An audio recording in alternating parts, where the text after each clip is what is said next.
So this is 2013 Chevy Silverado. Tires in good condition. Rust and frames. Let's check the frame real quick. Rocker panels are in good condition. It has seal coat on it. Looks nice and clean. Check the back side. The bed looks great. No rust whatsoever. It also comes with a cover, bed cover.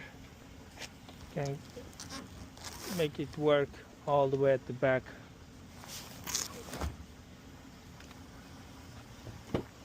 We are checking inside. Inside is nice and clean. It's a crew cab, so rear doors are as big as front doors, and it's very spacious truck. The tires are in great condition,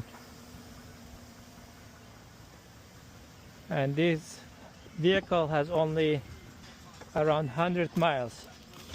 To be exact, it has like around 112,000 miles. So let's do a test drive real quick. Drive smooth as butter. So let's do real quick test drive.